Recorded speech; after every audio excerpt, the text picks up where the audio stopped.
A'udzubillahi minasyaitonirrajim. Bismillahirrahmanirrahim. Assalamualaikum warahmatullahi wabarakatuh.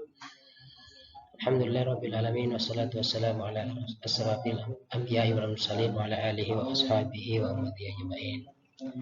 Bersyukur kita kepada Allah Subhanahu wa taala dengan mengucapkan alhamdulillahirabbil alamin dan bersalawat kita kepada baginda tercinta Muhammad sallallahu alaihi wasallam dengan bersama-sama mengucapkan Allahumma shalli wa sallim wa barik ala sayyidina Muhammad wa ala alihi wa ashabihi wa ummatihi ajmain.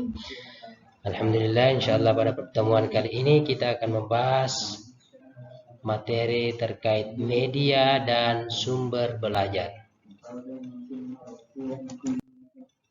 Nah, pengertian proses belajar adalah suatu kegiatan kompleks yang akan terjadi pada diri manusia sepanjang hidupnya.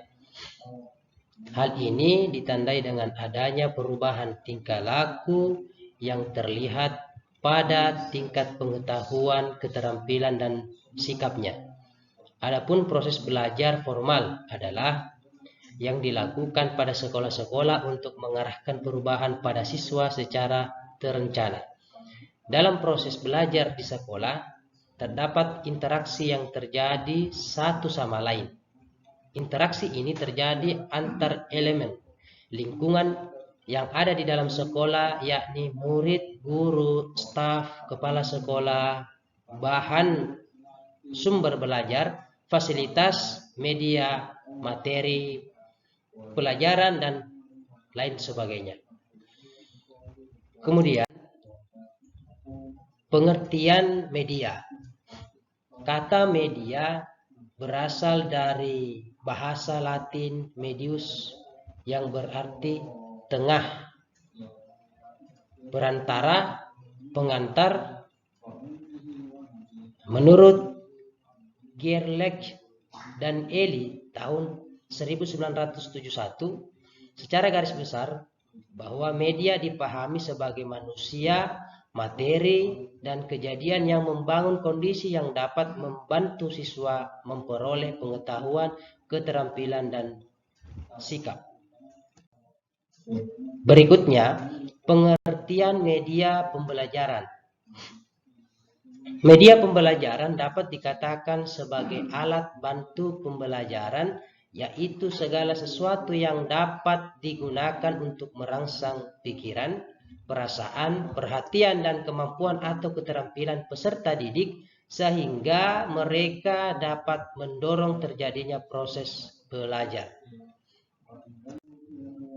Nah, secara umum media pembelajaran memiliki peran sebagai berikut.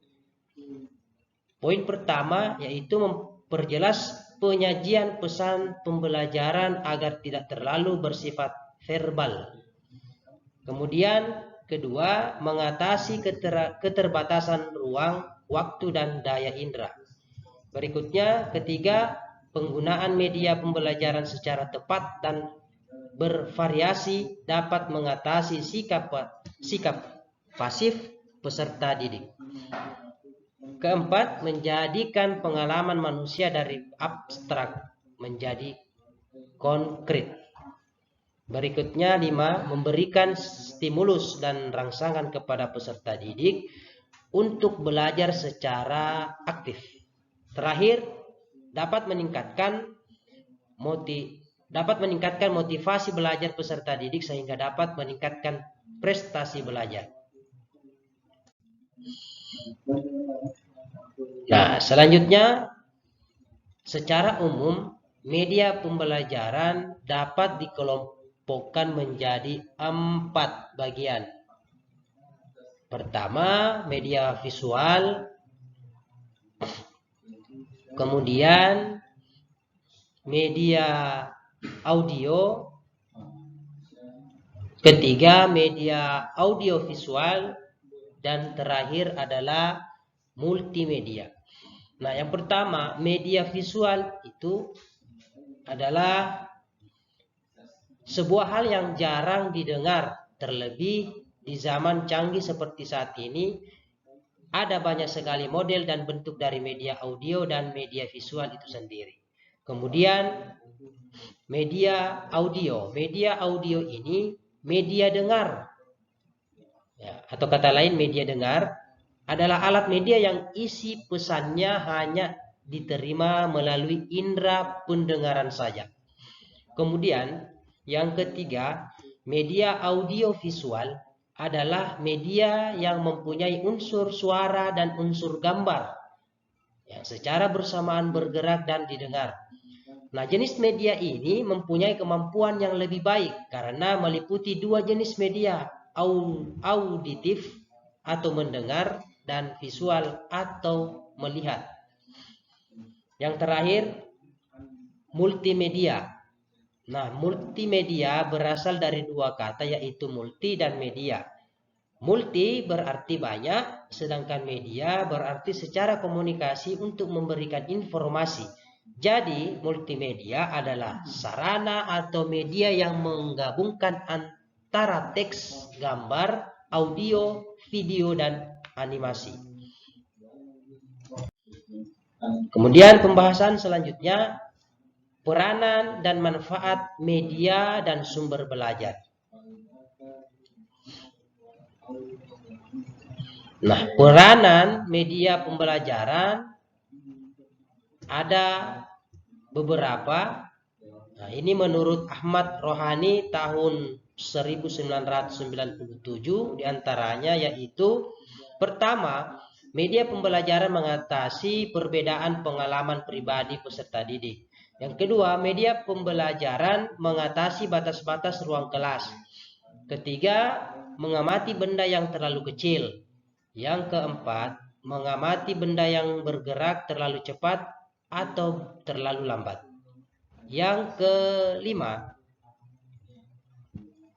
mengamati suara yang halus untuk didengar. 6. Mengamati peristiwa-peristiwa alam. Yang terakhir, media pembelajaran berperan membangkitkan minat belajar yang baru. Kemudian, peranan sumber belajar. Tadi yang bagian A, peranan media pembelajaran. Kemudian yang kedua, peranan sumber belajar.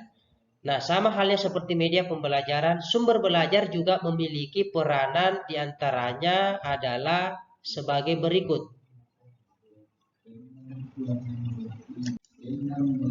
A. Menjembatani anak atau siswa dalam memperoleh pengetahuan belajar. B. Mentransmisi rangsangan atau informasi kepada anak atau siswa.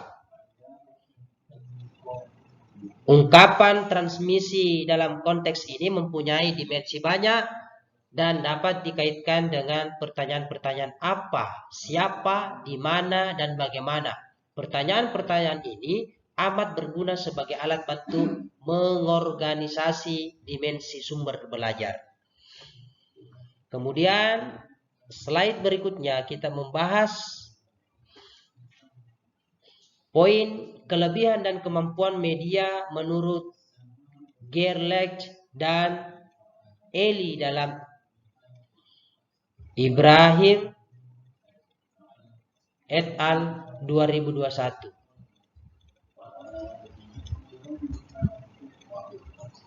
Nah, ada 3 poin di dalamnya, yaitu pertama, kemampuan fiksatif. Nah, kemampuan fiksatif ini artinya dapat menangkap, menyimpan, dan menampilkan kembali suatu objek atau kejadian. Kedua, kemampuan manipulatif. Kemampuan manipulatif ini artinya media dapat menampilkan kembali objek atau kejadian dengan berbagai macam perubahan manipulasi sesuai keperluan. Yang ketiga, kemampuan distributif. Kemampuan distributif ini artinya media mampu menjangkau audiens yang besar jumlahnya dalam satu kali penyajian secara serempak. Misalnya siaran TV atau radio.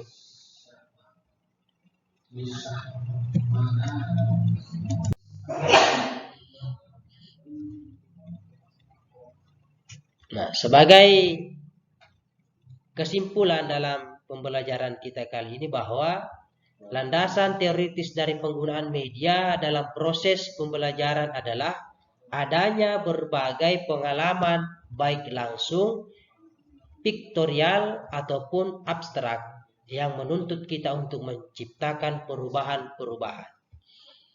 Nah, mungkin cukup sekian materi kita kali ini. Ketika ada kekurangan mohon dimaafkan. Yang baik-baik datanya dari Allah, yang buruk-buruk datanya dari pribadi saya sendiri. Nun wal kalami wa mayasturun. Assalamualaikum warahmatullahi wabarakatuh.